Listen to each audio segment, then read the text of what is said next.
Chapter 13. The Brain, a Broadcasting and Receiving Station for Thought. The 12th Step Toward Riches.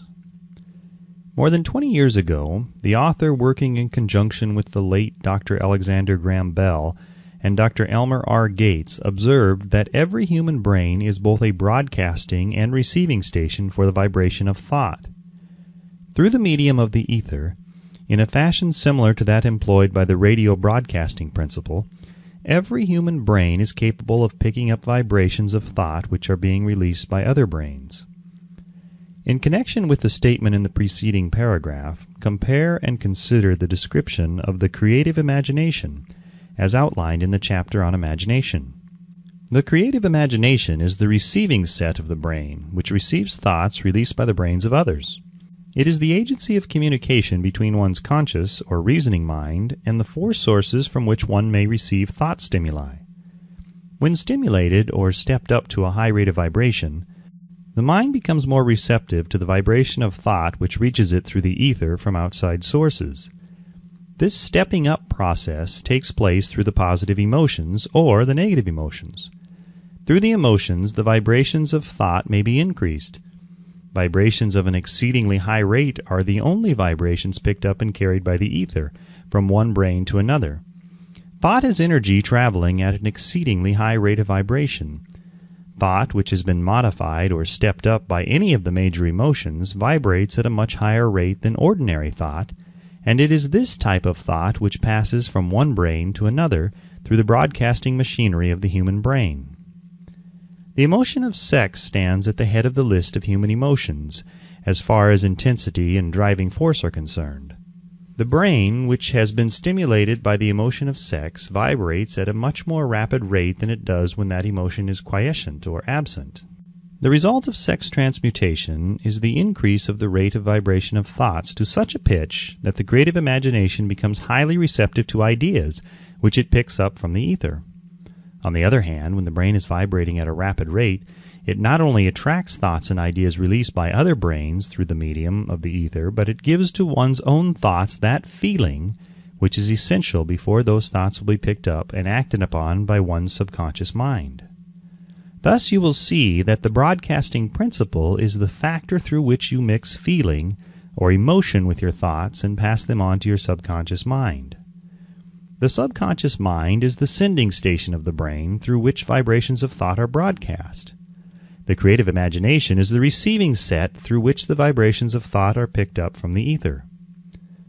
Along with the important factors of the subconscious mind and the faculty of the creative imagination, which constitute the sending and receiving sets of your mental broadcasting machinery, consider how the principle of autosuggestion, which is the medium by which you may put into operation your broadcasting station. Through the instructions described in the chapter on autosuggestion, you are definitely informed of the method by which desire may be transmuted into its monetary equivalent. Operation of your mental broadcasting station is a comparatively simple procedure. You have but three principles to bear in mind and to apply when you wish to use your broadcasting station, the subconscious mind, creative imagination, and autosuggestion. The stimuli through which you put these three principles into action has been described. The procedure begins with desire. The greatest forces are intangible. The Depression brought the world to the very borderline of understanding of the forces which are intangible and unseen. Through the ages which have passed, man has depended too much upon his physical senses, and has limited his knowledge to physical things which he could see, touch, weigh, and measure. We are now entering the most marvelous of all ages, an age which will teach us something of the intangible forces of the world about us. Perhaps we shall learn, as we pass through this age, that the other self is more powerful than the physical self we see when we look into a mirror. Sometimes men speak lightly of the intangibles, the things which they cannot perceive through any of their five senses, and when we hear them, it should remind us that all of us are controlled by forces which are unseen and intangible. The whole of mankind has not the power to cope with nor to control the intangible force wrapped up in the rolling waves of the oceans. Man has not the capacity to understand the intangible force of gravity which keeps this little earth suspended in mid-air and keeps man from falling from it, much less the power to control that force. Man is entirely subservient to the intangible force which comes with a thunderstorm, and he is just as helpless in the presence of the intangible force of electricity. Nay, he does not even know what electricity is, where it comes from, or what is its purpose. Nor is this by any means the end of man's ignorance in connection with things unseen and intangible. He does not understand the intangible force and intelligence wrapped up in the soil of the earth, the force which provides him with every morsel of food he eats, every article of clothing he wears, every dollar he carries in his pockets. The dramatic story of the brain. Last but not least, man, with all of his boasted culture and education, understands little or nothing of the intangible force, the greatest of all the intangibles, of thought. He knows but little concerning the physical brain and its vast network of intricate machinery through which the power of thought is translated into its material equivalent, but he is now entering an age which shall yield enlightenment on the subject. Already men of science have begun to turn their attention to the study of this stupendous thing called a brain, and while they are still in the kindergarten stage of their studies, they have uncovered enough knowledge to know that the central switchboard of the human brain, the number of lines which connect the brain cells with one another, equal the figure 1, followed by 15 million ciphers. The figure is so stupendous, said Dr. C. Judson Herrick of the University of Chicago, that astronomical figures dealing with hundreds of millions of light years become insignificant by comparison. It has been determined that there are from 10 billion to 14 billion nerve cells in the human cerebral cortex, and we know that these are arranged in definite patterns. These arrangements are not haphazard. They are orderly. Recently developed materials of electrophysiology draw off action currents from very precisely located cells or fibers with microelectrodes, amplify them with radio tubes, and record potential differences to a millionth of a volt.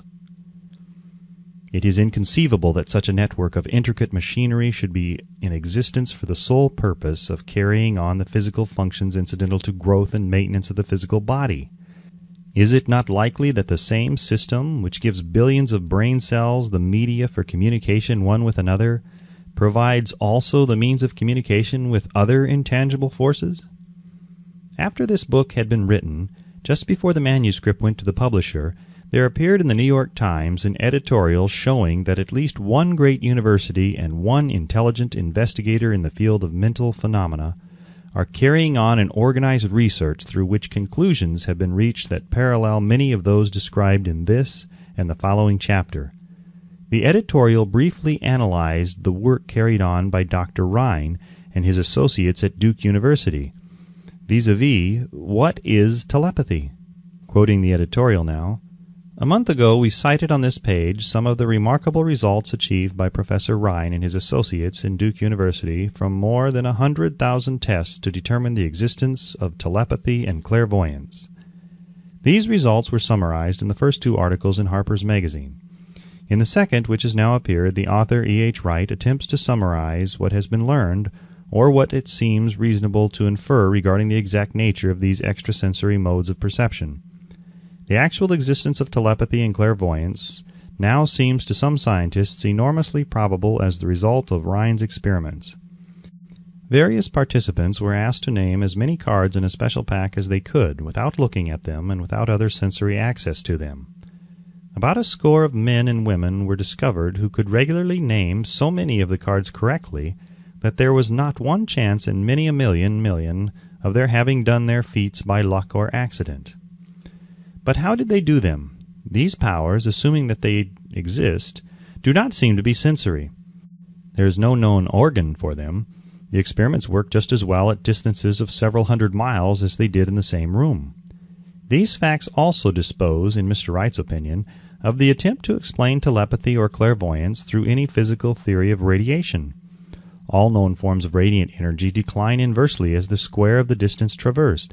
Telepathy and clairvoyance do not. But they do vary through physical causes as our other mental powers do. Contrary to widespread opinion, they do not improve when the participant is asleep or half asleep, but on the contrary when he is most wide awake and alert. Rhine discovered that a narcotic will invariably lower a participant's score, while a stimulant will always send it higher. The most reliable performer apparently cannot make a good score unless he tries to do his best. One conclusion that Wright draws with some confidence is that telepathy and clairvoyance are really one and the same gift. That is, the faculty that sees a card face down on the table seems to be exactly the same one that reads a thought residing only in another mind. There are several grounds for believing this. So far, for example, the two gifts have been found in every person who enjoys either of them. In every one so far, the two have been of equal vigor, almost exactly. Screens, walls, distances have no effect at all on either. Wright advances from his conclusion to express what he puts forward as no more than the mere hunch that other extrasensory experiences, prophetic dreams, premonitions of disaster, and the like may also prove to be part of the same faculty. The reader is not asked to accept any of these conclusions unless he finds it necessary, but the evidence that Rhine has piled up must remain impressive. In view of Dr. Rhine's announcement in connection with the conditions under which the mind responds to what he terms extrasensory modes of perception, I now feel privileged to add to his testimony by stating that my associates and I have discovered what we believe to be the ideal conditions under which the mind can be stimulated so that the sixth sense described in the next chapter can be made to function in a practical way. The conditions to which I refer consist of a close working alliance between myself and two members of my staff. Through experimentation and practice, we have discovered how to stimulate our minds by applying the principle used in connection with the invisible counselors described in the next chapter, so that we can, by a process of blending our three minds into one, find the solution to a great variety of personal problems which are submitted by my clients. The procedure is very simple. We sit down at a conference table, clearly state the nature of the problem we have under consideration, then begin discussing it. Each contributes whatever thoughts that may occur. The strange thing about this method of mind stimulation is that it places each participant in communication with unknown sources of knowledge definitely outside his own experience. If you understand the principle described in the chapter on mastermind, you of course recognize the roundtable procedure here described as being a practical application of the mastermind. This method of mind stimulation, through harmonious discussion of definite subjects between three people, illustrates the simplest and most practical use of the mastermind. By adapting and following a similar plan, any student of this philosophy may come into possession of the famous Carnegie formula briefly described in the introduction. If it means nothing to you at all by this time, mark this page and read it again after you have finished the last chapter. The depression was a blessing in disguise. It reduced the whole world to a new starting point that gives everyone a new opportunity. Chapter 14. The Sixth Sense, the Door to the Temple of Wisdom. The 13th Step Toward Riches. The 13th principle is known as the Sixth Sense, through which infinite intelligence may and will communicate voluntarily without any effort from or demands by the individual. This principle is the apex of the philosophy. It can be assimilated, understood, and applied only by first mastering the other 12 principles. The sixth sense is that portion of the subconscious mind which has been referred to as the creative imagination. It has also been referred to as the receiving set through which ideas, plans, and thoughts flash into the mind. The flashes are sometimes called hunches or inspirations. The sixth sense defies description. It cannot be described to a person who has not mastered the other principles of this philosophy, because such a person has no knowledge and no experience with which the sixth sense may be compared. Understanding of the sixth sense comes only by meditation through mind development from within. The sixth sense probably is the medium of contact between the finite mind of man and infinite intelligence, and for this reason it is a mixture of both the mental and the spiritual. It is believed to be the point at which the mind of man contacts the universal mind. After you have mastered the principles described in this book, you will be prepared to accept as truth a statement which may, otherwise, be incredible to you, namely, through the aid of the sixth sense, you will be warned of impending dangers in time to avoid them, and notified of opportunities in time to embrace them. There comes to your aid, and to do your bidding, with the development of the sixth sense, a guardian angel, who will open to you at all times the door to the temple of wisdom. Whether or not this is a statement of truth, you will never know except by following the instructions described in the pages of this book, or some similar method of procedure. The author is not a believer in, nor an advocate of miracles, for the reason that he has enough knowledge of nature to understand that nature never deviates from her established laws. Some of her laws are so incomprehensible that they produce what appear to be miracles. The sixth sense comes as near to being a miracle as anything I have ever experienced, and it appears so only because I do not understand the method by which this principle is operated. This much the author does know, that there is a power, or a first cause, or an intelligence which permeates every atom of matter and embraces every unit of energy perceptible to man, that this infinite intelligence converts acorns into oak trees, causes water to flow downhill in response to the law of gravity, follows night with day and winter with summer, each maintaining its proper place in relationship to the other. This intelligence may, through the principles of this philosophy, be induced to aid in transmuting desires into concrete or material form. The author has this knowledge because he has experimented with it, and has experienced it. Step by step, through the preceding chapters, you have been led to this, the last principle. If you have mastered each of the preceding principles, you are now prepared to accept, without being skeptical, the stupendous claims made here.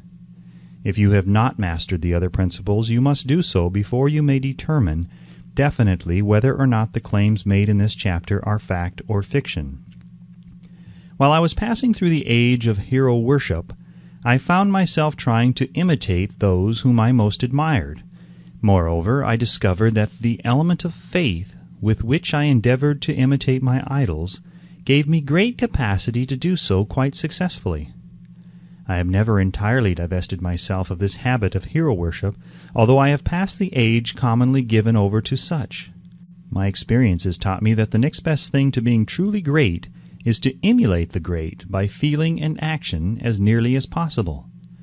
Long before I had ever written a line for publication or endeavored to deliver a speech in public, I followed the habit of reshaping my own character by trying to imitate the 9 men whose lives and life works had been most impressive to me.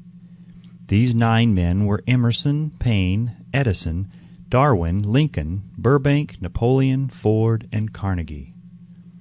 Every night over a long period of years I held an imaginary council meeting with this group whom I called my invisible counselors. The procedure was this. Just before going to sleep at night, I would shut my eyes and see in my imagination this group of men seated with me around my council table. Here I had not only an opportunity to sit among those whom I considered to be great, but I actually dominated the group by serving as the chairman. I had a very definite purpose in indulging my imagination through these nightly meetings. My purpose was to rebuild my own character so it would represent a composite of the characters of my imaginary counselors. Realizing, as I did early in life, that I had to overcome the handicap of birth in an environment of ignorance and superstition, I deliberately assigned myself the task of voluntary rebirth through the method here described. Building character through autosuggestion. Being an earnest student of psychology, I knew, of course, that all men have become what they are because of their dominating thoughts and desires. I knew that every deeply seated desire has the effect of causing one to seek outward expression through which that desire may be transmuted into reality. I knew that self-suggestion is a powerful factor in building character, that it is, in fact, the sole principle through which character is built. With this knowledge of the principles of mind operation, I was fairly well armed with the equipment needed in rebuilding my character. In these imaginary council meetings, I called on my cabinet members for the knowledge I wished each to contribute. addressing myself to each member in audible words as follows. Mr. Emerson, I desire to acquire from you the marvelous understanding of nature which distinguished your life. I ask that you make an impress upon my subconscious mind of whatever qualities you possessed which enabled you to understand and adapt yourself to the laws of nature. I ask that you assist me in reaching and drawing upon whatever sources of knowledge are available to this end. Mr. Burbank, I request that you pass on to me the knowledge which enabled you to so harmonize the laws of nature that you caused the cactus to shed its thorns and become an edible food. Give me access to the knowledge which enabled you to make 2 blades of grass grow where but 1 grew before, and helped you to blend the coloring of the flowers with more splendor and harmony, for you alone have successfully gilded the lily. Napoleon, I desire to acquire from you by emulation the marvelous ability you possess to inspire men and to arouse them to greater and more determined spirit of action. Also to acquire the spirit of enduring faith, which enabled you to turn defeat into victory and to surmount staggering obstacles. Emperor of fate, king of chance, man of destiny, I salute you. Mr. Payne, I desire to acquire from you the freedom of thought and the courage and clarity with which to express convictions which so distinguished you. Mr. Darwin, I wish to acquire from you the marvelous patience and ability to study cause and effect, without bias or prejudice, so exemplified by you in the field of natural science. Mr. Lincoln, I desire to build in my own character the keen sense of justice, the untiring spirit of patience, the sense of humor, the human understanding, and the tolerance which were your distinguishing characteristics. Mr. Carnegie, I am already indebted to you for my choice of life work, which has brought me great happiness and peace of mind. I wish to acquire a thorough understanding of the principles of organized effort, which you used so effectively in the building of a great industrial enterprise. Mr. Ford, you have been among the most helpful of the men who have supplied much of the material essential to my work. I wish to acquire your spirit of persistence, the determination, poise, and self-confidence which have enabled you to master poverty, organize, unify, and simplify human effort, so I may help others to follow in your footsteps.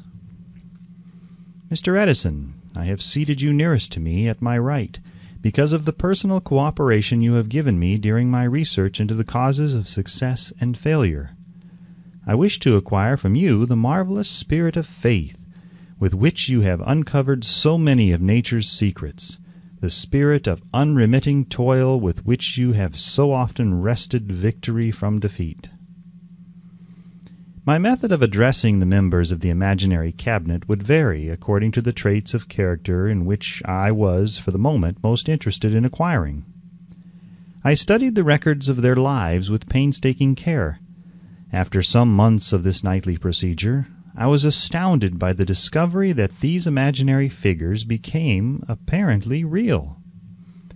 Each of these 9 men developed individual characteristics which surprised me.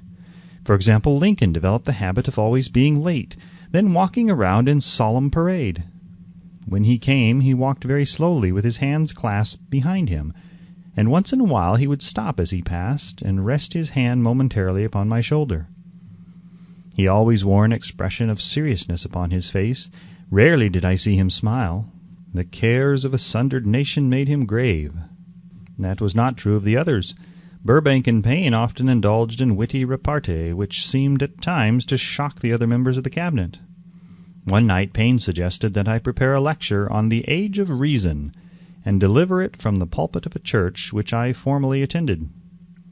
Many around the table laughed heartily at the suggestion. Not Napoleon. He drew his mouth down at the corners and groaned so loudly that all turned and looked at him with amazement.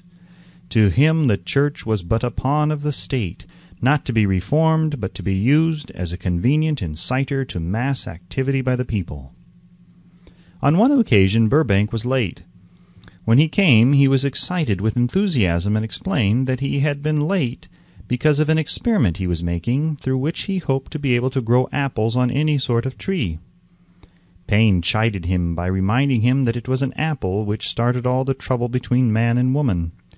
Darwin chuckled heartily as he suggested that Paine should watch out for little serpents when he went into the forest to gather apples, as they had the habit of growing into big snakes.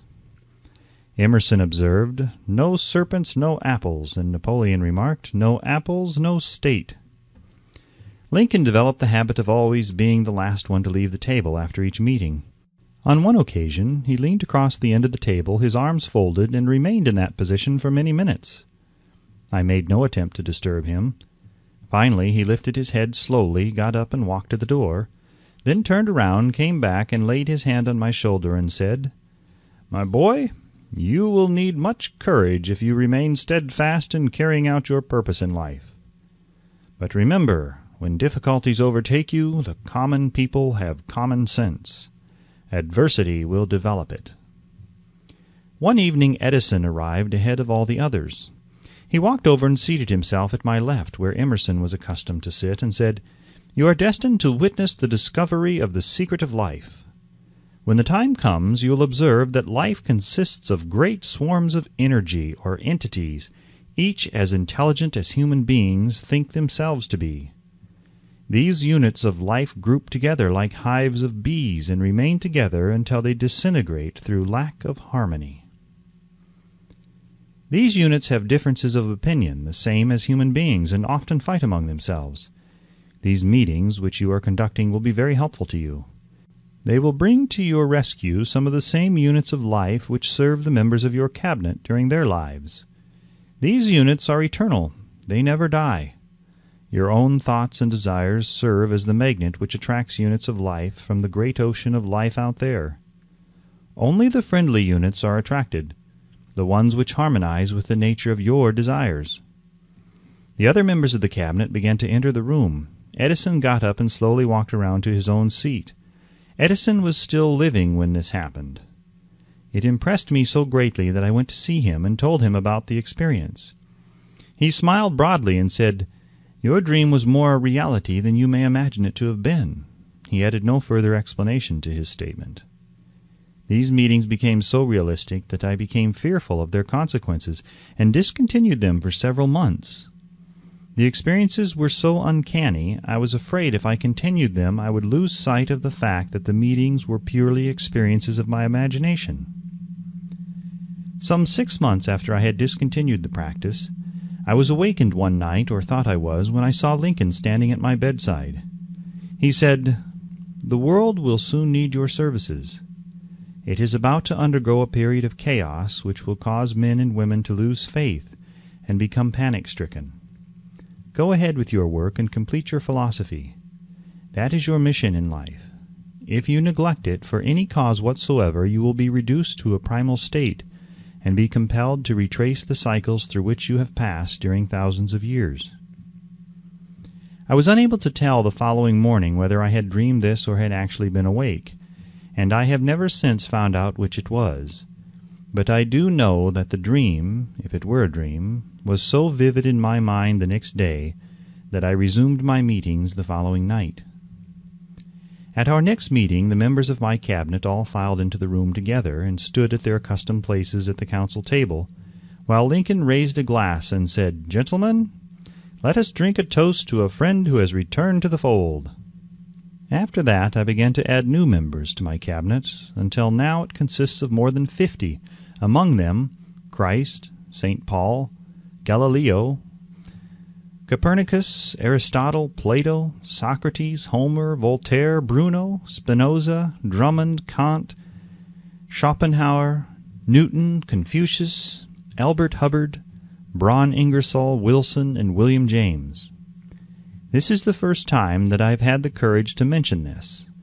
Heretofore I have remained quiet on the subject because I knew from my own attitude in connection with such matters that I would be misunderstood if I described my unusual experience.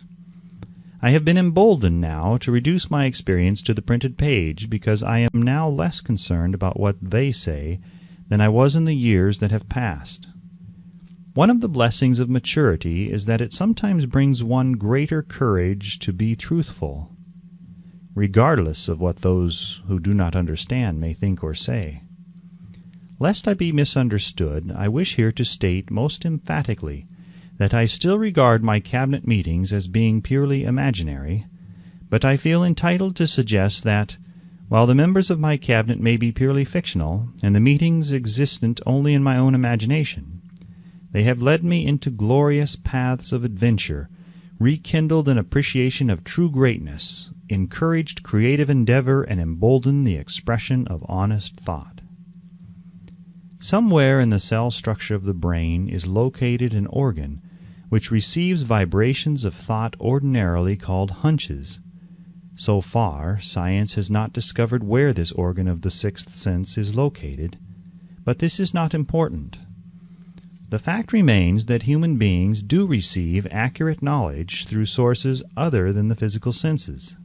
Such knowledge generally is received when the mind is under the influence of extraordinary stimulation.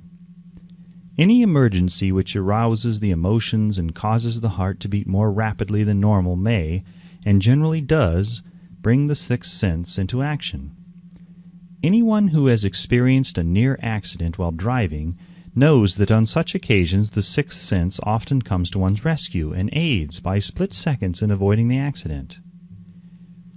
These facts are mentioned preliminary to a statement of fact which I shall now make, namely, that during my meetings with the invisible counselors, I find my mind most receptive to ideas, thoughts, and knowledge which reach me through the sixth sense.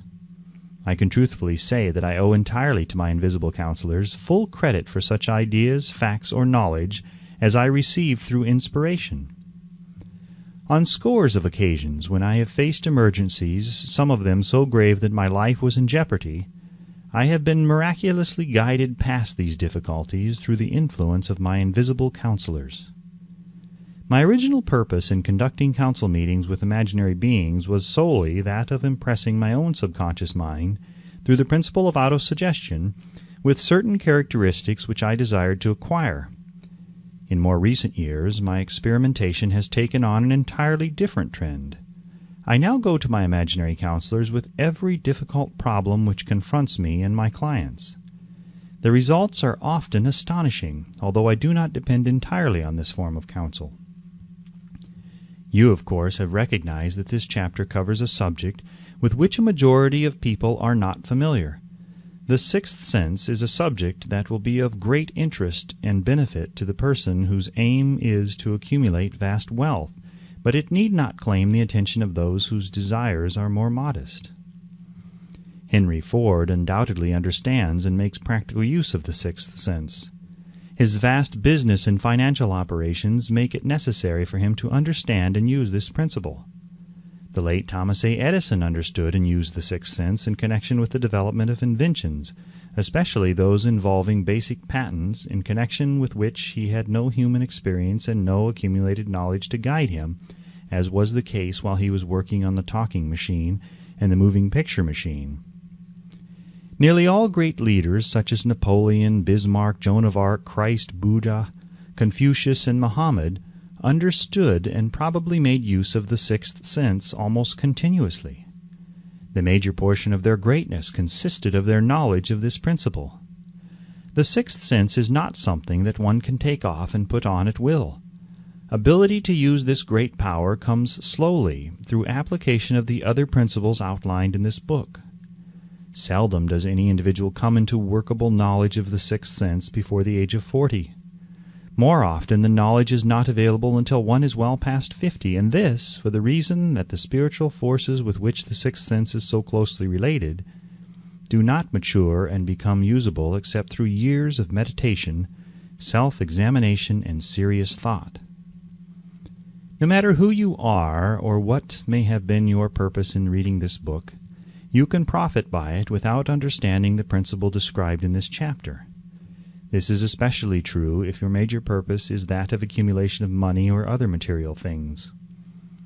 The chapter on the sixth sense was included because the book is designed for the purpose of presenting a complete philosophy by which individuals may unerringly guide themselves in attaining whatever they ask of life.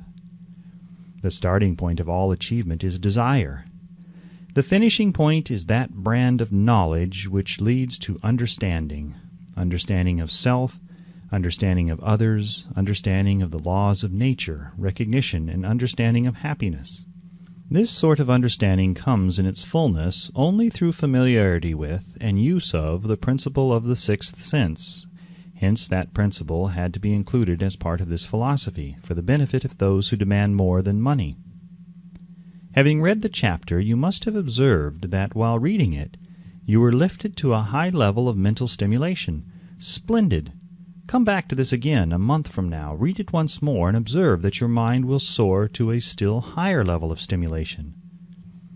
Repeat this experience from time to time, giving no concern as to how much or how little you learn at the time, and eventually you will find yourself in possession of a power that will enable you to throw off discouragement, master fear, overcome procrastination, and draw freely upon your imagination. Then you will have felt the touch of that unknown something which has been the moving spirit of every truly great thinker, leader, artist, musician, writer, statesman. Then you will be in position to transmute your desires into their physical or financial counterpart as easily as you may lie down and quit at the first sign of opposition. Faith versus fear. Previous chapters have described how to develop faith through autosuggestion, desire, and the subconscious. The next chapter presents detailed instructions for the mastery of fear. Here will be found a full description of the 6 fears which are the cause of all discouragement, timidity, procrastination, indifference, indecision, and the lack of ambition, self-reliance, initiative, self-control, and enthusiasm. Search yourself carefully as you study these 6 enemies, as they may exist only in your subconscious mind, where their presence will be hard to detect. Remember, too, as you analyze the 6 ghosts of fear, that they are nothing but ghosts because they exist only in one's mind. Remember also that ghosts, creations of uncontrolled imagination, have caused most of the damage people have done to their own minds. Therefore, the ghosts can be as dangerous as if they lived and walked on the earth in physical bodies. The ghost of fear of poverty, which seized the minds of millions of people in 1929, was so real that it caused the worst business depression this country has ever known. Moreover, this particular ghost still frightens some of us out of our wits. Chapter 15. How to Outwit the 6 Ghosts of Fear. Take inventory of yourself as you read this closing chapter and find out how many of the ghosts are standing in your way. Before you can put any portion of this philosophy into successful use, your mind must be prepared to receive it. The preparation is not difficult. It begins with study, analysis, and understanding of 3 enemies which you shall have to clear out. These are indecision, doubt, and fear. The 6th sense will never function while these 3 negatives or any of them remain in your mind. The members of this unholy trio are closely related. Where one is found, the other 2 are close at hand. Indecision is the seedling of fear. Remember this as you read. Indecision crystallizes into doubt. The 2 blend and become fear. The blending process often is slow. This is one reason why these 3 enemies are so dangerous. They germinate and grow without their presence being observed. The remainder of this chapter describes an end which must be attained before the philosophy as a whole can be put into practical use. It also analyzes a condition which has, but lately, reduced huge numbers of people to poverty, and it states a truth which must be understood by all who accumulate riches, whether measured in terms of money or a state of mind of far greater value than money. The purpose of this chapter is to turn the spotlight of attention upon the cause and the cure of the 6 basic fears. Before we can master an enemy, we must know its name, its habits, and its place of abode. As you read, analyze yourself carefully and determine which, if any, of the 6 common fears have attached themselves to you. Do not be deceived by the habits of these subtle enemies. Sometimes they remain hidden in the subconscious mind, where they are difficult to locate and still more difficult to eliminate. The 6 basic fears. There are 6 basic fears, with some combination of which every human suffers at one time or another. Most people are fortunate if they do not suffer from the entire 6. Named in the order of their most common appearance, they are the fear of poverty, the fear of criticism, the fear of ill health. These 3 are at the bottom of most of one's worries. The next 3 are the fear of loss of love of someone, the fear of old age, the fear of death. All other fears are of minor importance. They can be grouped under these 6 headings. The prevalence of these fears as a curse to the world runs in cycles. For almost 6 years, while the Depression was on, we floundered in the cycle of fear of poverty. During the World War, we were in the cycle of fear of death. Just following the war, we were in the cycle of fear of ill health, as evidenced by the epidemic of disease which spread itself all over the world. Fears are nothing more than states of mind. One state of mind is subject to control and direction. Physicians, as everyone knows, are less subject to attack by disease than ordinary laymen, for the reason that physicians do not fear disease. Physicians, without fear or hesitation, have been known to physically contact hundreds of people daily who were suffering from such contagious diseases as smallpox without becoming infected. Their immunity against the disease consisted largely, if not solely, in their absolute lack of fear. Man can create nothing which he does not first conceive in the form of an impulse of thought. Following this statement comes another of still greater importance, namely, man's thought impulses begin immediately to translate themselves into their physical equivalent, whether those thoughts are voluntary or involuntary. Thought impulses which are picked up through the ether by mere chance, thoughts which have been released by other minds, may determine one's financial, business, professional, or social destiny just as surely as do the thought impulses which one creates by intent and design.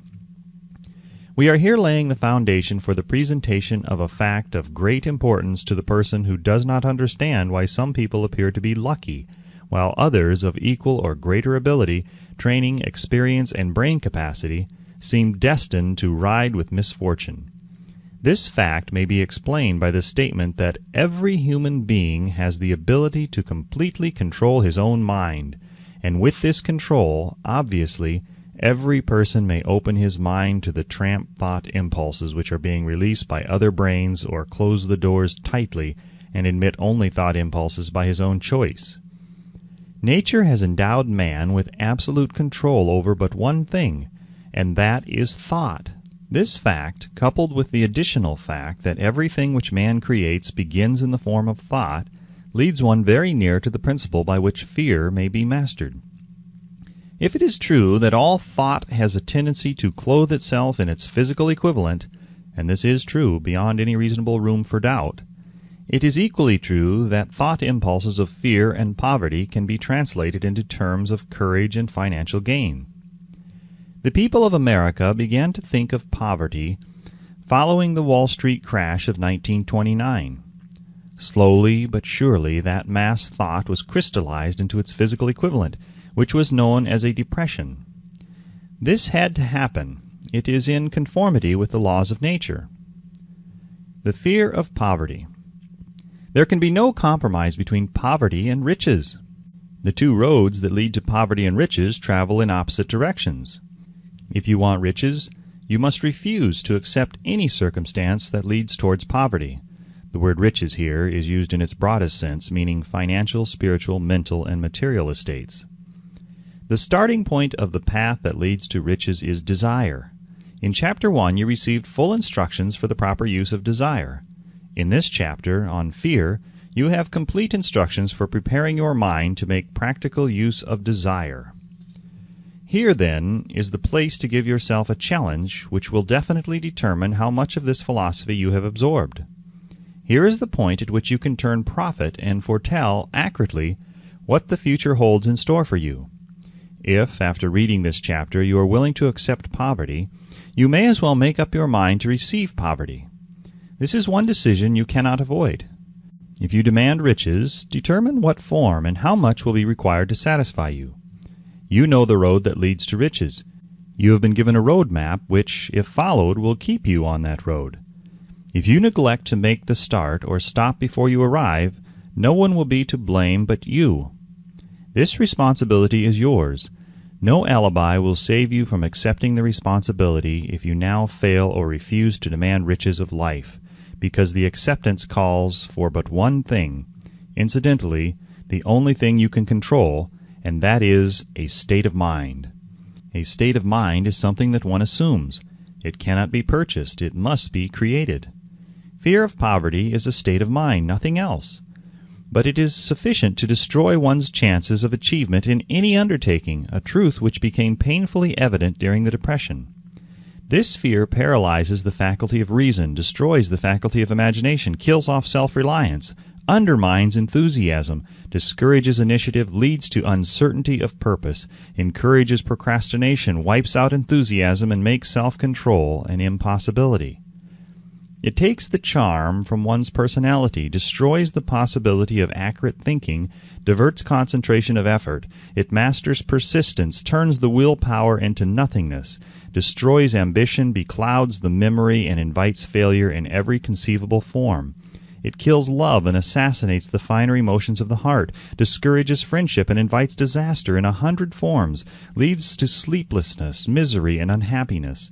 And all of this despite the obvious truth that we live in a world of overabundance of everything the heart could desire, with nothing standing between us and our desires excepting lack of a definite purpose. The fear of poverty is, without doubt, the most destructive of the 6 basic fears. It has been placed at the head of the list because it is the most difficult to master. Considerable courage is required to state the truth about the origin of this fear, and still greater courage to accept the truth after it has been stated. The fear of poverty grew out of man's inherited tendency to prey upon his fellow man economically. Nearly all animals lower than man are motivated by instinct, but their capacity to think is limited. Therefore, they prey upon one another physically. Man, with his superior sense of intuition, with the capacity to think and to reason, does not eat his fellow man bodily. He gets more satisfaction out of eating him financially.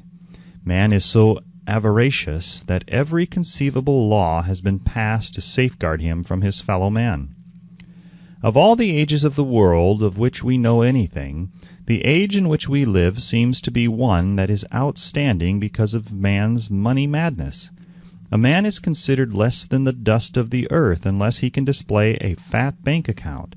But if he has money, never mind how he acquired it. He is a king or a big shot. He is above the law. He rules in politics. He dominates in business, and the whole world about him bows in respect when he passes. Nothing brings man so much suffering and humility as poverty. Only those who have experienced poverty understand the full meaning of this. It is no wonder that man fears poverty. Through a long line of inherited experiences, man has learned, for sure, that some men cannot be trusted where matters of money and earthly possessions are concerned. This is a rather stinging indictment, the worst part of it being that it is true. The majority of marriages are motivated by the wealth possessed by one or both of the contracting parties. It is no wonder, therefore, that the divorce courts are busy. So eager is man to possess wealth that he will acquire it in whatever manner he can, through legal methods if possible, through other methods if necessary or expedient. Self-analysis may disclose weaknesses which one does not like to acknowledge. This form of examination is essential to all who demand of life more than mediocrity and poverty. Remember as you check yourself point by point that you are both the court and the jury, the prosecuting attorney and the attorney for the defense, and that you are the plaintiff and the defendant, also that you are on trial. Face the facts squarely. Ask yourself definite questions and demand direct replies. When the examination is over, you will know more about yourself.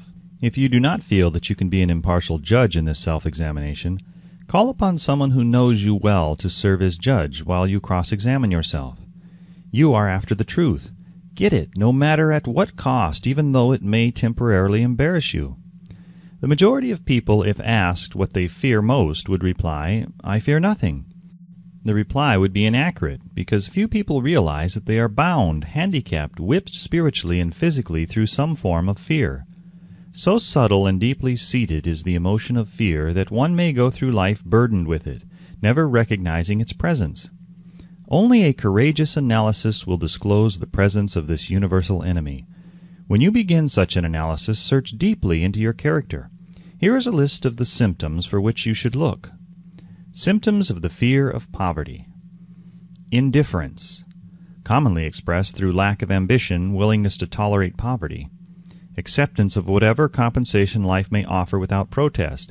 Mental and physical laziness, lack of initiative, imagination, enthusiasm, and self-control. Indecision, the habit of permitting others to do one's thinking, staying on the fence.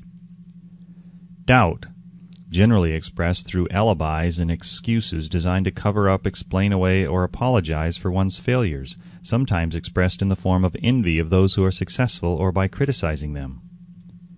Worry, usually expressed by finding fault with others, a tendency to spend beyond one's income, neglect of personal appearance, scowling and frowning, intemperance in the use of alcoholic drink, sometimes through the use of narcotics, nervousness, lack of poise, self-consciousness, and lack of self-reliance. Overcaution, the habit of looking for the negative side of every circumstance, thinking and talking of possible failure instead of concentrating upon the means of succeeding, knowing all the roads to disaster but never searching for the plans to avoid failure, waiting for the right time to begin putting ideas and plans into action, until the waiting becomes a permanent habit, remembering those who have failed and forgetting those who have succeeded, seeing the hole in the donut but overlooking the donut, pessimism leading to indigestion, poor elimination, auto-intoxication, bad breath, and bad disposition. Procrastination, the habit of putting off until tomorrow that which should have been done last year, spending enough time in creating alibis and excuses to have done the job. This symptom is closely related to overcaution, doubt, and worry, refusal to accept responsibility when it can be avoided, willingness to compromise rather than put up a stiff fight, compromising with difficulties instead of harnessing and using them as stepping stones to advancement, bargaining with life for a penny instead of demanding prosperity, opulence, riches, contentment, and happiness, planning what to do if and when overtaken by failure instead of burning all bridges and making retreat impossible, weakness of and often total lack of self-confidence, definiteness of purpose, self-control, initiative, enthusiasm, ambition, thrift, and sound reasoning ability, expecting poverty instead of demanding riches, association with those who accept poverty instead of seeking the company of those who demand and receive riches. Money talks. Some will ask, why did you write a book about money? Why measure riches in dollars alone? Some will believe, and rightly so, that there are other forms of riches more desirable than money. Yes, there are riches which cannot be measured in terms of dollars, but there are millions of people who will say, give me all the money I need and I will find everything else I want. The major reason why I wrote this book on how to get money is the fact that the world has but lately passed through an experience that left millions of men and women paralyzed with the fear of poverty. What this sort of fear does to one was well described by Westbrook Pegler in the New York World Telegram as follows. Money is only clamshells or metal discs or scraps of paper, and there are treasures of the heart and soul which money cannot buy. But most people, being broke, are unable to keep this in mind and sustain their spirits. When a man is down and out and on the street, unable to get any job at all, something happens to his spirit which can be observed in the droop of his shoulders, the set of his hat, his walk, and his gaze. He cannot escape a feeling of inferiority among people with regular employment, even though he knows they are definitely not his equals in character, intelligence, or ability. These people, even his friends, feel, on the other hand, a sense of superiority and regard him, perhaps unconsciously, as a casualty. He may borrow for a time, but not enough to carry on in his accustomed way, and he cannot continue to borrow very long. But borrowing in itself, when a man is borrowing merely to live, is a depressing experience, and the money lacks the power of earned money to revive his spirits. Of course, none of this applies to bums or habitual ne'er-do-wells, but only to men of normal ambitions and self-respect. Women conceal despair. Women in the same predicament must be different. We somehow do not think of women at all in considering the down-and-outers. They are scarce in the bread lines, they rarely are seen begging on the streets, and they are not recognizable in crowds by the same plain signs which identify busted men. Of course, I do not mean the shuffling hags of the city streets or the opposite number of the confirmed male bums. I mean reasonably young, decent, and intelligent women. There must be many of them, but their despair is not apparent. When a man is down and out, he has time on his hands for brooding. He may travel miles to see a man about a job and discover that the job is filled, or that it is one of those jobs with no base pay but only a commission on the sale of some useless knick-knack which nobody would buy except out of pity. Turning that down, he finds himself back on the street with nowhere to go but just anywhere. So he walks and walks. He gazes into store windows at luxuries which are not for him, and feels inferior and gives way to people who stop to look with an active interest. He wanders into the railroad station or puts himself down in the library to ease his legs and soak up a little heat, but that isn't looking for a job, so he gets going again. He may not know it, but his aimlessness would give him away, even if the very lines of his figure did not. He may be well dressed in the clothes left over from the days when he had a steady job, but the clothes cannot disguise the droop. Money makes difference. He sees thousands of other people, bookkeepers or clerks or chemists or wagon hands, busy at their work, and envies them from the bottom of his soul. They have their independence, their self-respect and manhood, and he simply cannot convince himself that he is a good man too, though he argue it out and arrive at a favorable verdict hour after hour. It is just money which makes this difference in him. With a little money he would be himself again. Some employers take the most shocking advantage of people who are down and out. The agencies hang out little colored cards offering miserable wages to busted men. $12 a week, $15 a week, an $18 a week job is a plum, and anyone with a $25 a week to offer does not hang the job in front of an agency on a colored card. I have a want ad clipped from the local newspaper demanding a clerk, a good clean penman, to take telephone orders for a sandwich shop from 11 a.m. to 2 p.m. for $8 a month. Not $8 a week, but $8 a month. The ad says also, state religion. Can you imagine the brutal effrontery of anyone who demands a good clean penman for 11 cents an hour, inquiring into the victim's religion? But that is what busted people are offered. The fear of criticism. Just how man originally came by this fear no one can state definitely, but one thing is certain. He has it in a highly developed form. Some believe that this fear made its appearance about the time that politics became a profession. Others believe it can be traced to the age when women first began to concern themselves with styles in wearing apparel. The author, being neither a humorist nor a prophet, is inclined to attribute the basic fear of criticism to that part of man's inherited nature which prompts him not only to take away his fellow man's goods and wares, but to justify his action by criticism of his fellow man's character. It is a well-known fact that a thief will criticize the man from whom he steals, that politicians seek office not by displaying their own virtues and qualifications, but by attempting to besmirch their opponents. The fear of criticism takes on many forms, the majority of which are petty and trivial. Men obviously fear criticism, but it must not be supposed that women are free from this fear. If any woman claims to be superior to man with reference to this fear, ask her to walk down the street wearing a hat of the vintage of 1890. The astute manufacturers of clothing have not been slow to capitalize this basic fear of criticism, with which all mankind has been cursed. Every season the styles in many articles of wearing apparel change. Who establishes the styles? Certainly not the purchaser of clothing, but the manufacturer. Why does he change styles so often? The answer is obvious. He changes the styles so he can sell more clothes. For the same reason, the manufacturers of automobiles, with a few rare and very sensible exceptions, change styles of models every season. No man wants to drive an automobile which is not of the latest style, although the older model may actually be the better car. We have been describing the manner in which people behave under the influence of fear of criticism, as applied to the small and petty things of life. Let us now examine human behavior when this fear affects people in connection with the more important events of human relationship.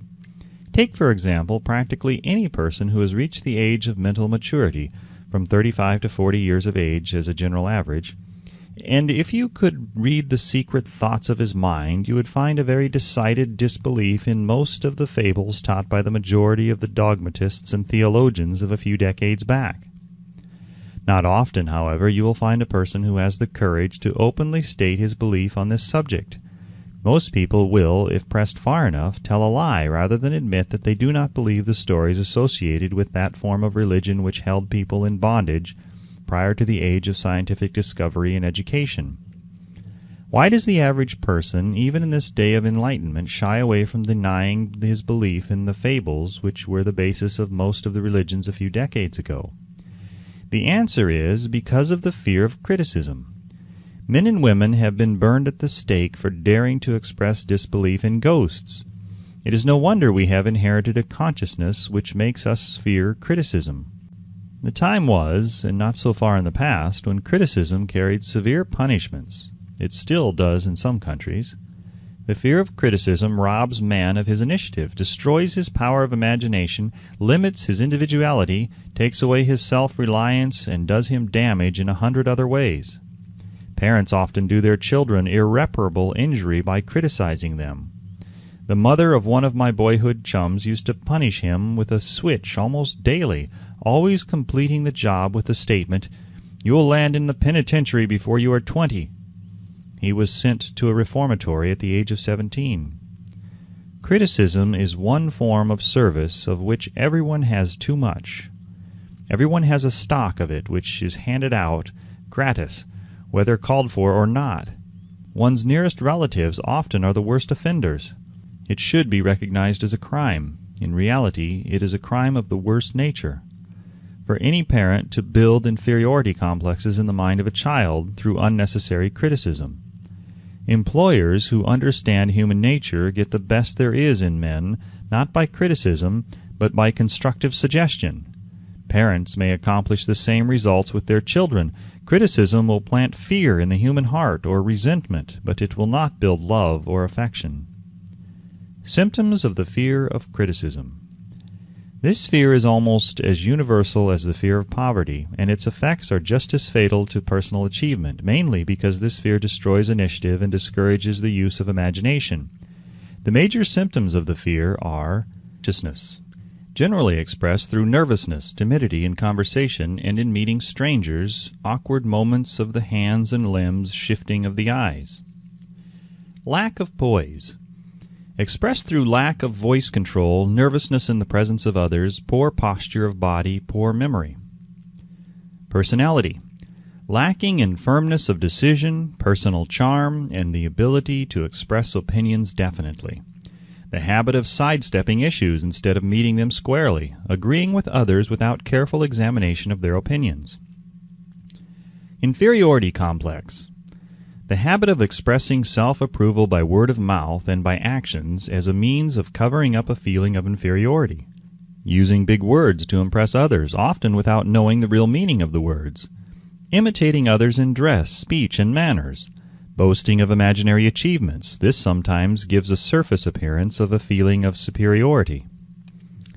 Extravagance, the habit of trying to keep up with the Joneses, spending beyond one's income.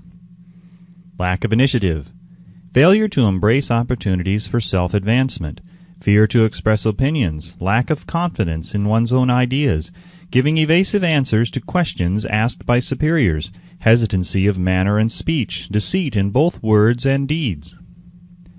Lack of ambition, mental and physical laziness, lack of self-assertion, slowness in reaching decisions, easily influenced by others, the habit of criticizing others behind their backs and flattering them to their faces, the habit of accepting defeat without protest, quitting an undertaking when opposed by others, suspicious of other people without cause, lacking in tactfulness of manner and speech, unwillingness to accept the blame for mistakes.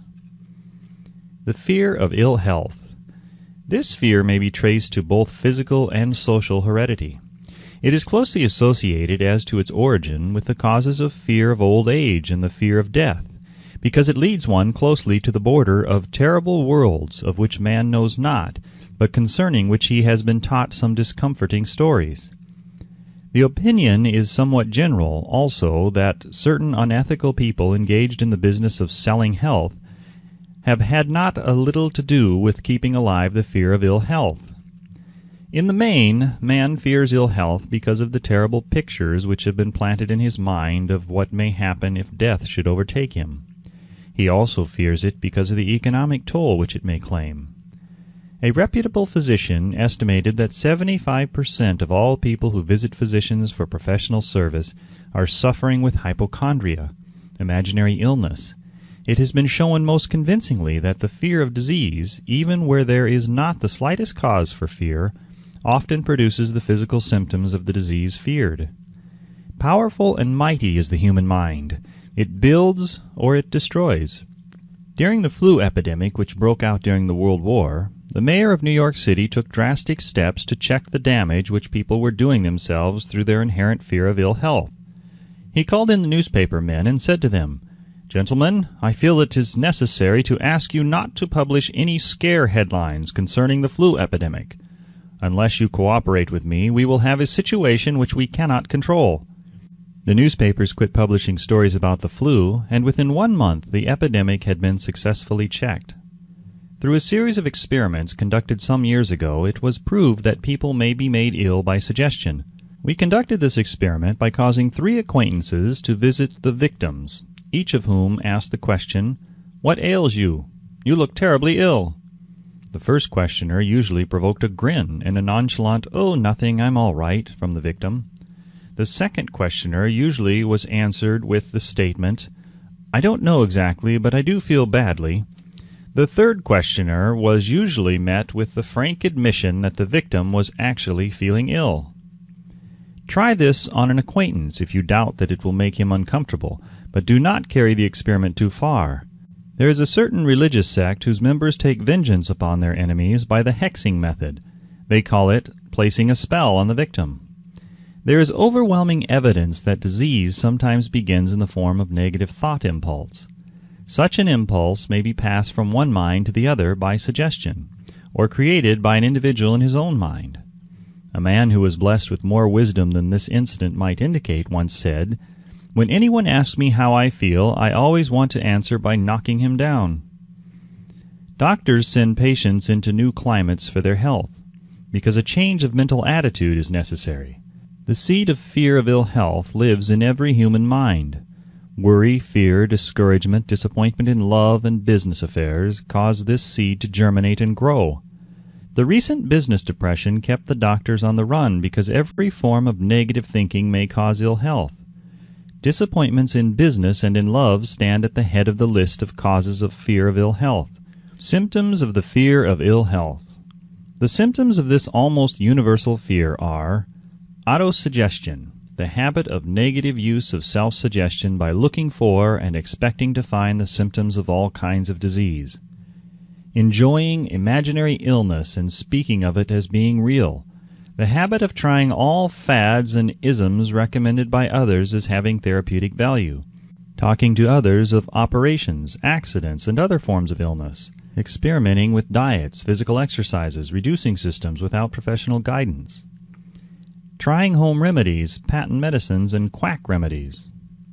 Hypochondria, the habit of talking of illness, concentrating the mind upon disease, and expecting its appearance until a nervous break occurs. Nothing that comes in bottles can cure this condition. It is brought on by negative thinking, and nothing but positive thought can effect a cure. Hypochondria, a medical term for imaginary disease, is said to do as much damage on occasion as the disease one fears might do. Most so-called cases of nerves comes from imaginary illness. Exercise. Fear of ill health often interferes with proper physical exercise and results in overweight by causing one to avoid outdoor life. Susceptibility. Fear of ill health breaks down nature's body resistance and creates a favorable condition for any form of disease one may contact. The fear of ill health often is related to the fear of poverty, especially in the case of hypochondriac who constantly worries about the possibility of having to pay doctor bills, hospital bills, etc. This type of person spends much time preparing for sickness, talking about death, saving money for cemetery lots and burial expenses, etc. Self-coddling. The habit of making a bid for sympathy, using imaginary illness as the lure. People often resort to this trick to avoid work. The habit of feigning illness to cover plain laziness or to serve as an alibi for lack of ambition. Intemperance. The habit of using alcohol or narcotics to destroy pains such as headaches, neuralgia, etc., instead of eliminating the cause. The habit of reading about illness and worrying over the possibility of being stricken by it. The habit of reading patent medicine advertisements. The fear of loss of love. The original source of this inherent fear needs but little description, because it obviously grew out of man's polygamous habit of stealing his fellow man's mate, and his habit of taking liberties with her wherever he could. Jealousy and other similar forms of dementia praecox grow out of man's inherited fear of the loss of love of someone. This fear is the most painful of all the 6 basic fears. It probably plays more havoc with the body and mind than any of the other basic fears, as it often leads to permanent insanity.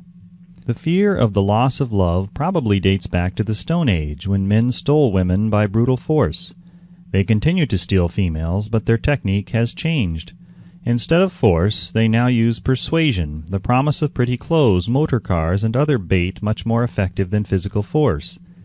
Man's habits are the same as they were at the dawn of civilization, but he expresses them differently.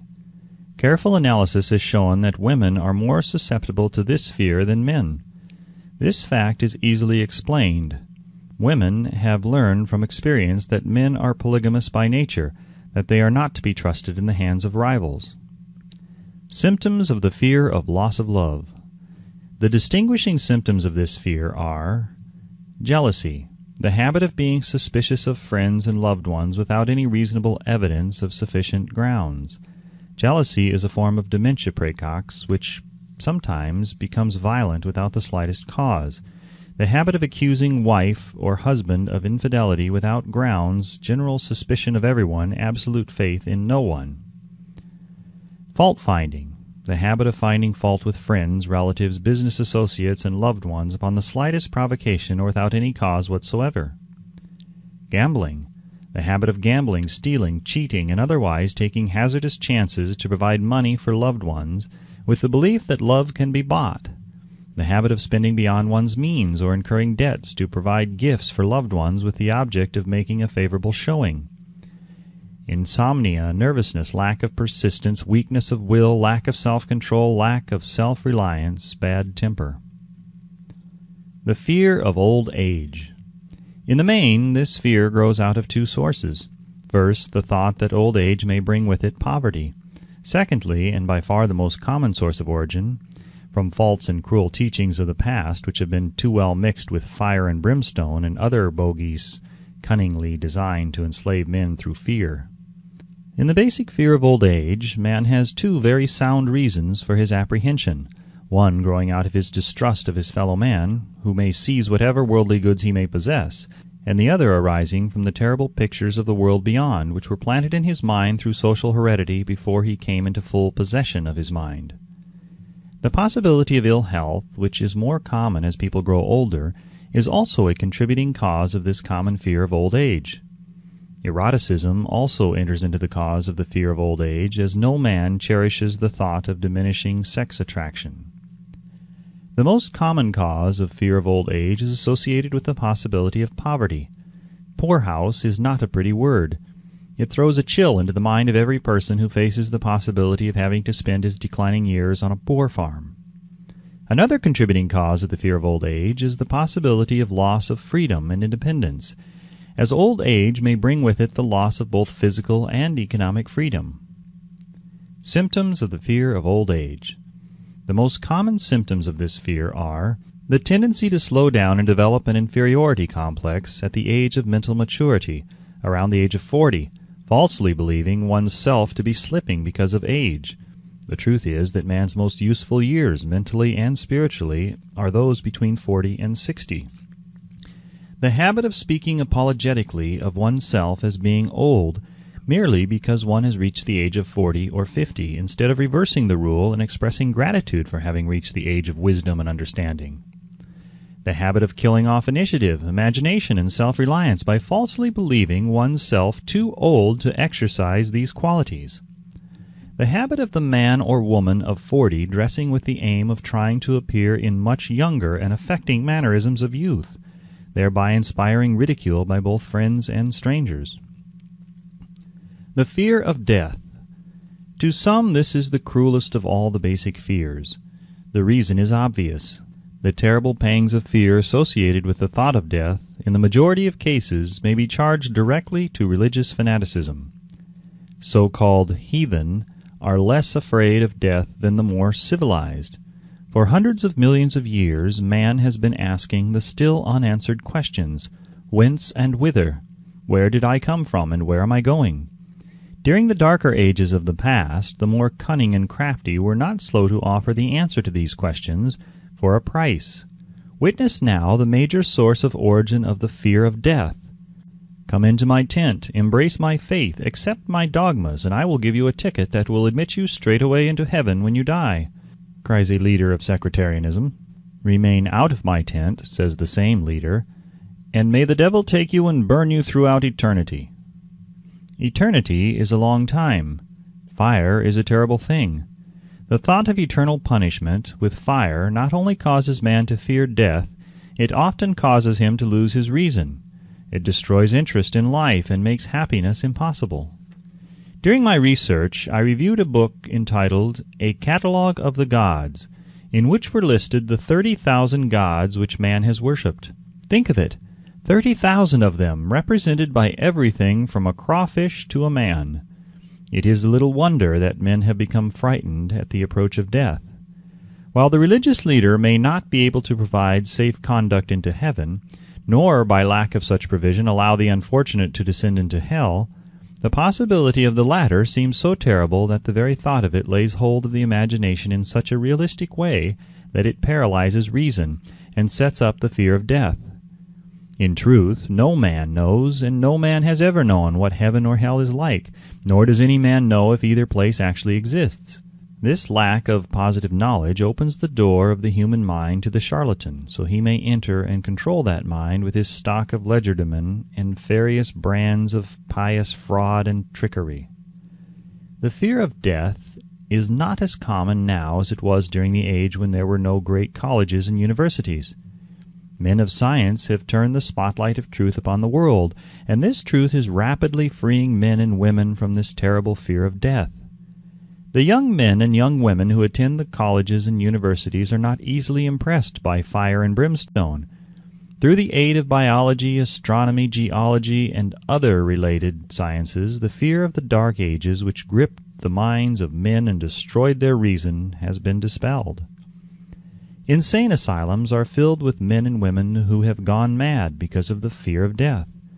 This fear is useless. Death will come, no matter what anyone may think about it.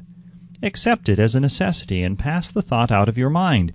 It must be a necessity, or it would not come to at all. Perhaps it is not as bad as it has been pictured. The entire world is made up of only two things, energy and matter. In elementary physics we learn that neither matter nor energy, the only two realities known to man, can be created nor destroyed. Both matter and energy can be transformed, but neither can be destroyed. Life is energy, if it is anything. If neither energy nor matter can be destroyed, of course life cannot be destroyed. Life, like other forms of energy, may be passed through various processes of transition or change, but it cannot be destroyed. Death is mere transition. If death is not mere change or transition, then nothing comes after death except a long eternal peaceful sleep, and sleep is nothing to be feared. Thus you may wipe out forever the fear of death. Symptoms of the fear of death. The general symptoms of this fear are the habit of thinking about dying instead of making the most of life, due generally to lack of purpose or lack of a suitable occupation. This fear is more prevalent among the aged, but sometimes the more youthful are victims of it. The greatest of all remedies for the fear of death is a burning desire for achievement, backed by useful service to others. A busy person seldom has time to think about dying. He finds life too thrilling to worry about death. Sometimes the fear of death is closely associated with the fear of poverty, where one's death would leave loved ones poverty-stricken. In other cases, the fear of death is caused by illness and the consequent breaking down of physical body resistance. The commonest causes of the fear of death are ill health, poverty, lack of appropriate occupation, disappointment over love, insanity, and religious fanaticism. Old man worry.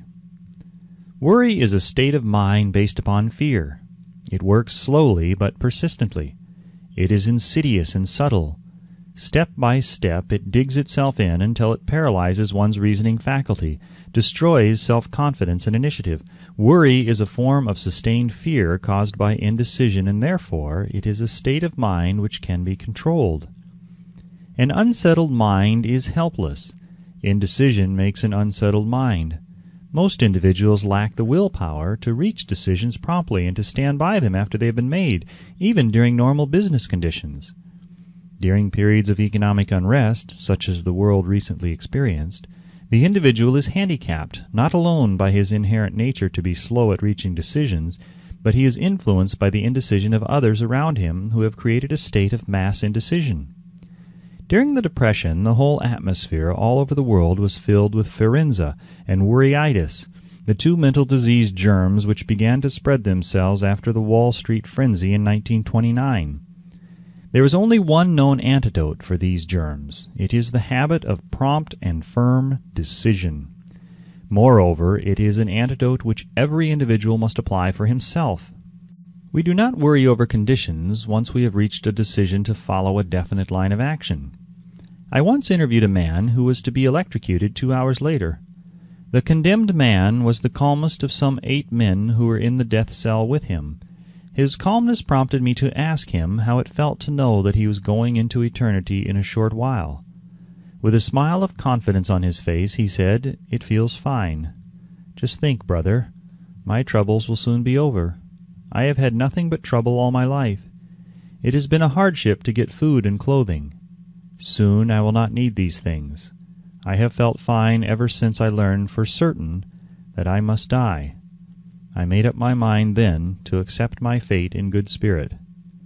As he spoke, he devoured a dinner of proportions sufficient for 3 men, eating every mouthful of the food brought to him, and apparently enjoying it as much as if no disaster awaited him. Decision gave this man resignation to his fate. Decision can also prevent one's acceptance of undesired circumstances. The 6 basic fears become translated into a state of worry through indecision. Relieve yourself forever of the fear of death by reaching a decision to accept death as an inescapable event. Whip the fear of poverty by reaching a decision to get along with whatever wealth you can accumulate without worry. Put your foot upon the neck of the fear of criticism by reaching a decision not to worry about what other people think, do, or say. Eliminate the fear of old age by reaching a decision to accept it, not as a handicap, but as a great blessing which carries with it wisdom, self-control, and understanding not known to youth. Acquit yourself of the fear of ill health by the decision to forget symptoms. Master the fear of loss of love by reaching a decision to get along without love, if that is necessary. Kill the habit of worry in all its forms by reaching a general blanket decision that nothing which life has to offer is worth the price of worry. With this decision will come poise, peace of mind, and calmness of thought, which will bring happiness. A man whose mind is filled with fear not only destroys his own chances of intelligent action, but he transmits these destructive vibrations to the minds of all who come into contact with him, and destroys also their chances. Even a dog or a horse knows when its master lacks courage. Moreover, a dog or horse will pick up the vibrations of fear thrown off by its master and behave accordingly. Lower down the line of intelligence in the animal kingdom, one finds the same capacity to pick up the vibrations of fear. A honeybee immediately senses fear in the mind of a person for reasons unknown. A bee will sting the person whose mind is releasing vibrations of fear much more readily than it will molest the person whose mind registers no fear. The vibrations of fear pass from one mind to another just as quickly and surely as the sound of the human voice passes from the broadcasting station to the receiving set of a radio, and by the selfsame medium. Mental telepathy is a reality. Thoughts pass from one mind to another voluntarily, whether or not this fact is recognized by either the person releasing the thoughts or the persons who pick up these thoughts. The person who gives expression by word of mouth to negative or destructive thoughts is practically certain to experience the results of those words in the form of a destructive kickback. The release of destructive thought impulses alone, without the aid of words, produces also a kickback, in more ways than one. First of all, and perhaps most important to be remembered, the person who releases thoughts of a destructive nature must suffer damage through the breaking down of the faculty of creative imagination. Secondly, the presence in the mind of any destructive emotion develops a negative personality which repels people and often converts them into antagonists. The third source of damage to the person who entertains or releases negative thoughts lies in this significant fact. These thought impulses are not only damaging to others, but they embed themselves in the subconscious mind of the person releasing them, and there become a part of his character. One is never through with a thought merely by releasing it. When a thought is released, it spreads in every direction through the medium of the ether, but it also plants itself permanently in the subconscious mind of the person releasing it. Your business in life is, presumably, to achieve success. To be successful, you must find peace of mind, acquire the material needs of life, and above all, attain happiness. All of these evidences of success begin in the form of thought impulses. You may control your own mind. You have the power to feed it whatever thought impulses you choose. With this privilege also goes the responsibility of using it constructively. You are the master of your own earthly destiny just as surely as you have the power to control your own thoughts.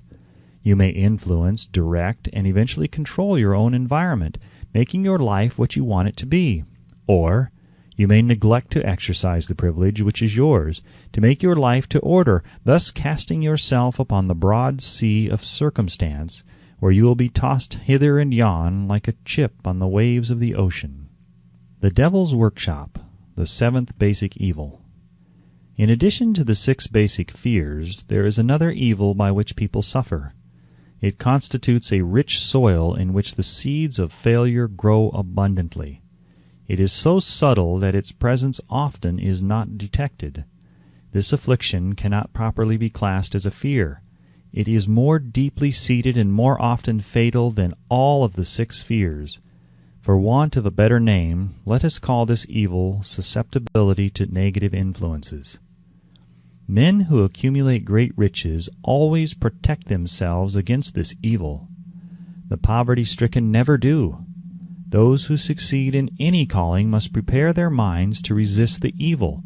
If you are reading this philosophy for the purpose of accumulating riches, you should examine yourself very carefully to determine whether you are susceptible to negative influences.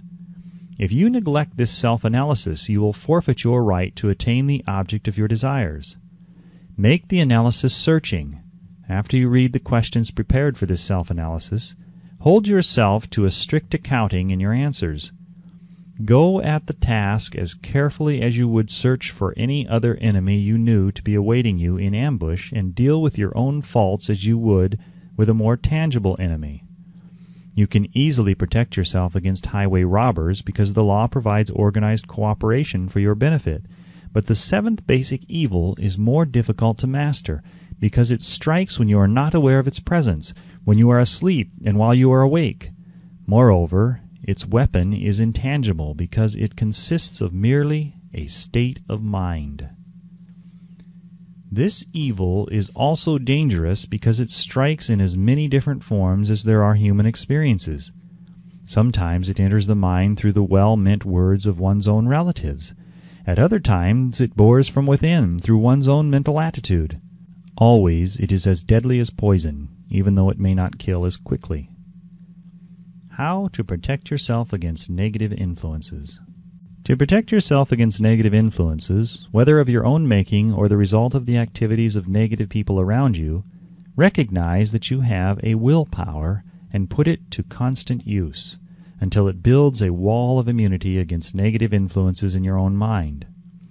Recognize the fact that you and every other human being are by nature lazy, indifferent, and susceptible to all suggestions which harmonize with your weaknesses. Recognize that you are, by nature, susceptible to all the 6 basic fears, and set up habits for the purpose of counteracting all these fears.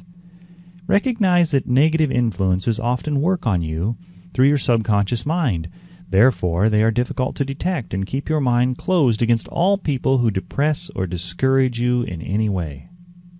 Clean out your medicine chest. Throw away all pill bottles that have not been prescribed by doctors, and stop pandering to colds, aches, pains, and imaginary illness.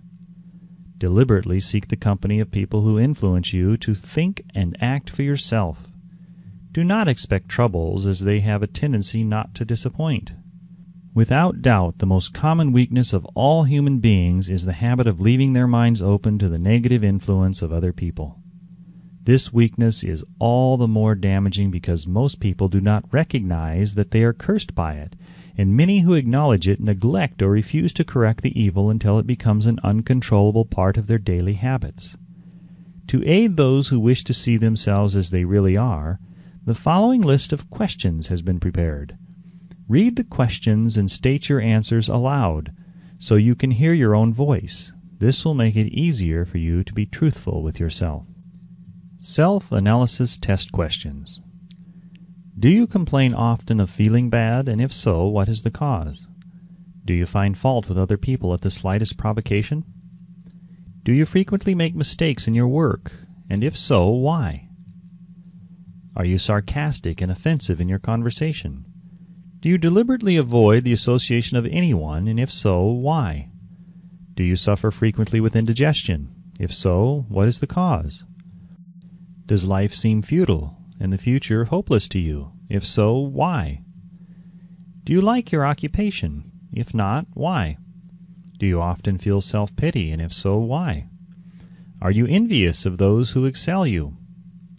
To which do you devote most time, thinking of success or of failure? Are you gaining or losing self-confidence as you grow older?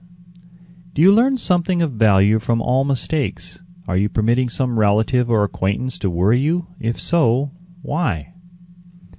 Are you sometimes in the clouds and at other times in the depths of despondency? Who has the most inspiring influence upon you? What is the cause? Do you tolerate negative or discouraging influences which you can avoid? Are you careless of your personal appearance? If so, when and why? Have you learned how to drown your troubles by being too busy to be annoyed by them? Would you call yourself a spineless weakling if you permitted others to do your thinking for you? Do you neglect internal bathing until auto-intoxication makes you ill-tempered and irritable? How many preventable disturbances annoy you, and why do you tolerate them? Do you resort to liquor, narcotics, or cigarettes to quiet your nerves? If so, why do you not try willpower instead? Does anyone nag you, and if so, for what reason? Do you have a definite major purpose, and if so, what is it, and what plan have you for achieving it? Do you suffer from any of the 6 basic fears? If so, which ones? Have you a method by which you can shield yourself against the negative influences of others? Do you make deliberate use of autosuggestion to make your mind positive? Which do you value most, your material possessions or your privilege of controlling your own thoughts? Are you easily influenced by others against your own judgment? Has today added anything of value to your stock of knowledge or state of mind? Do you face squarely the circumstances which make you unhappy or sidestep the responsibility? Do you analyze all mistakes and failures and try to profit by them, or do you take the attitude that this is not your duty? Can you name 3 of your most damaging weaknesses? What are you doing to correct them? Do you encourage other people to bring their worries to you for sympathy? Do you choose from your daily experiences lessons or influences which aid in your personal advancement? Does your presence have a negative influence on other people as a rule? What habits of other people annoy you most? Do you form your own opinions or permit yourself to be influenced by other people? Have you learned how to create a mental state of mind with which you can shield yourself against all discouraging influences? Does your occupation inspire you with faith and hope? Are you conscious of possessing spiritual forces of sufficient power to enable you to keep your mind free from all forms of fear? Does your religion help you to keep your own mind positive? Do you feel it is your duty to share other people's worries? If so, why?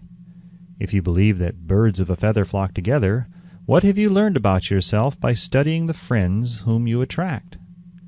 What connection, if any, do you see between the people with whom you associate most closely and any unhappiness you may experience?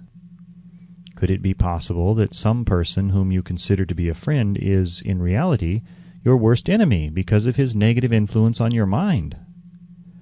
By what rules do you judge who is helpful and who is damaging to you? Are your intimate associates mentally superior or inferior to you?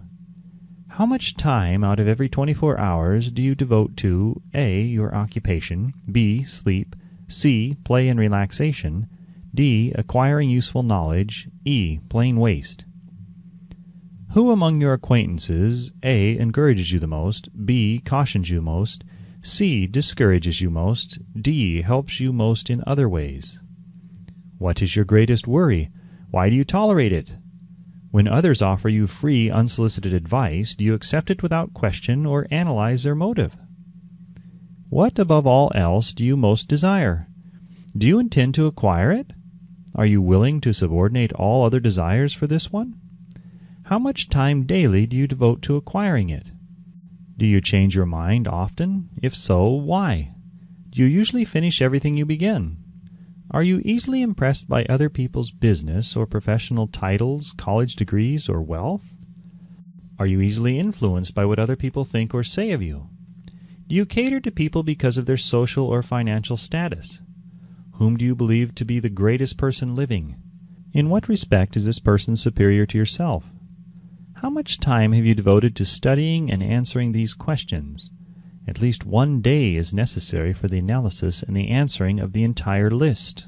If you have answered all these questions truthfully, you know more about yourself than the majority of people. Study the questions carefully, come back to them once each week for several months, and be astounded at the amount of additional knowledge of great value to yourself you will have gained by the simple method of answering the questions truthfully. If you are not certain concerning the answers to some of the questions, seek the counsel of those you know well, especially those who have no motive in flattering you, and see yourself through their eyes. The experience will be astonishing. You have absolute control over but one thing, and that is your thoughts. This is the most significant and inspiring of all facts known to man. It reflects man's divine nature. This divine prerogative is the sole means by which you may control your own destiny. If you fail to control your own mind, you may be sure you will control nothing else. If you must be careless with your possessions, let it be in connection with material things. Your mind is your spiritual estate. Protect and use it with the care to which divine royalty is entitled. You were given a willpower for this purpose. Unfortunately, there is no legal protection against those who, either by design or ignorance, poison the minds of others by negative suggestion. This form of destruction should be punishable by heavy legal penalties, because it may and often does destroy one's chances of acquiring material things which are protected by law. Men with negative minds tried to convince Thomas A. Edison that he could not build a machine that would record and reproduce the human voice, because, they said, no one else had ever produced such a machine. Edison did not believe them.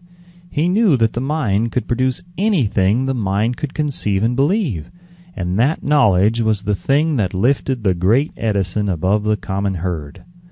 Men with negative minds told F.W. Woolworth he would go broke trying to run a store on 5 and 10 cent sales. He did not believe them.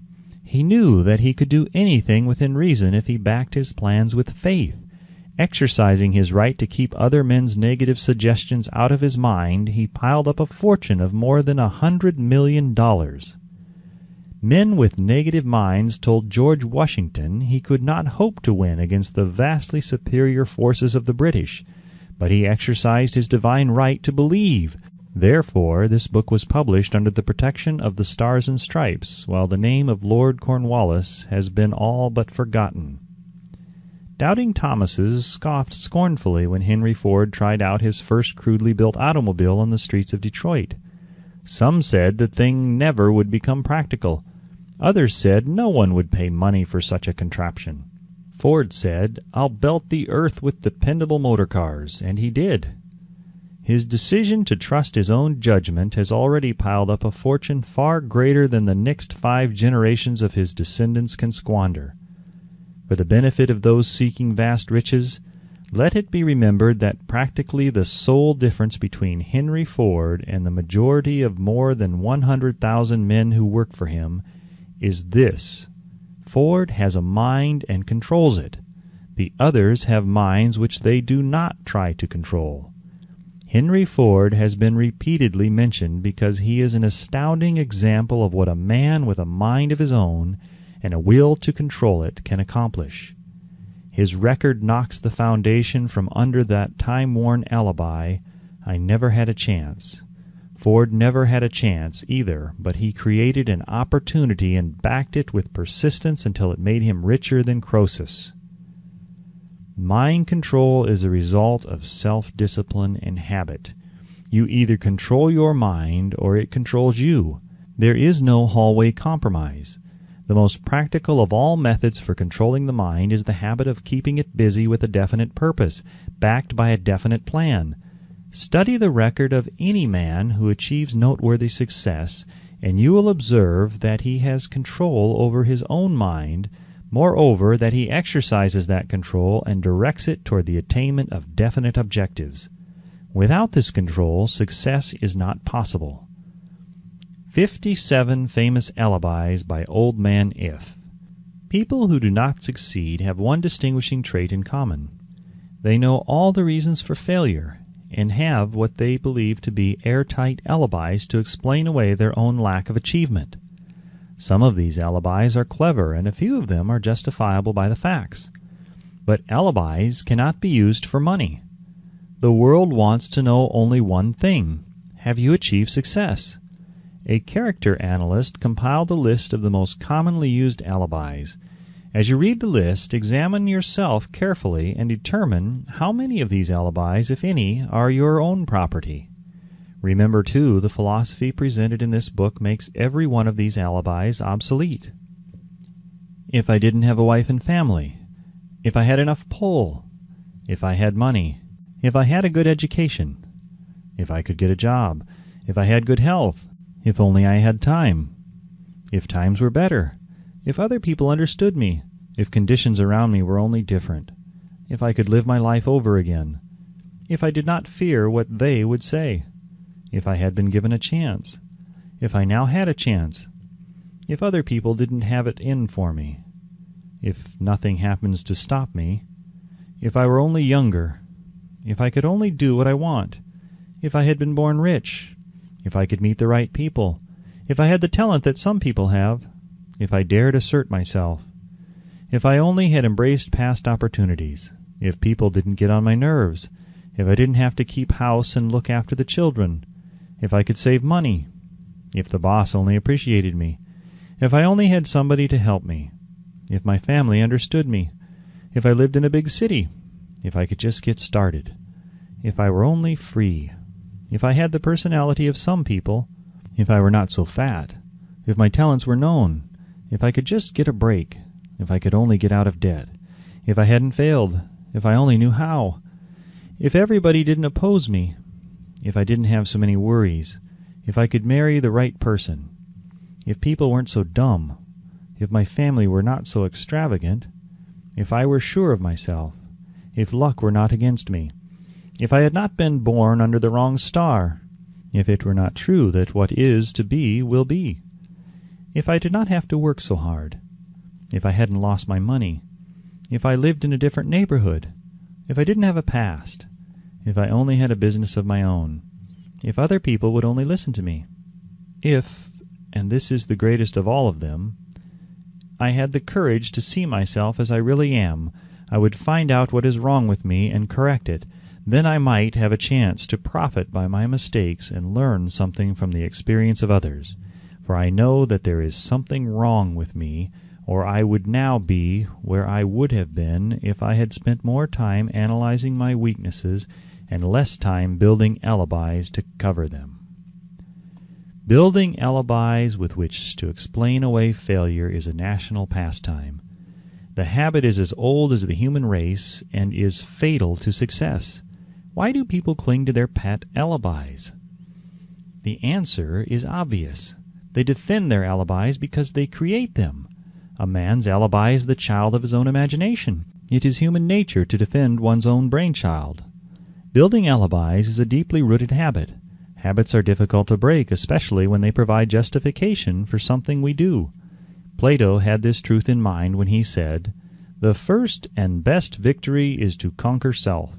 To be conquered by self is, of all things, the most shameful and vile." Another philosopher had the same thought in mind when he said, "It was a great surprise to me when I discovered that most of the ugliness I saw in others was but a reflection of my own nature." "It has always been a mystery to me," said Elbert Hubbard, "why people spend so much time deliberately fooling themselves by creating alibis to cover their weaknesses. If used differently, this same time would be sufficient to cure the weakness, and then no alibis would be needed. In parting, I would remind you that life is a checkerboard, and the player opposite you is time. If you hesitate before moving or neglect to move promptly, your men will be wiped off the board by time. You are playing against a partner who will not tolerate indecision. Previously, you may have had a logical excuse for not having forced life to come through with whatever you asked, but that alibi is now obsolete, because you are in possession of the master key that unlocks the door of life's bountiful riches. The master key is intangible, but it is powerful. It is the privilege of creating in your own mind a burning desire for a definite form of riches. There is no penalty for the use of the key, but there is a price you must pay if you do not use it. The price is failure. There is a reward of stupendous proportions if you put the key to use. It is the satisfaction that comes to all who conquer self and force life to pay whatever is asked. The reward is worthy of your effort. Will you make the start and be convinced? "If we are related," said the immortal Emerson, "we shall meet." In closing, may I borrow this thought and say, if we are related, we have, through these pages, met.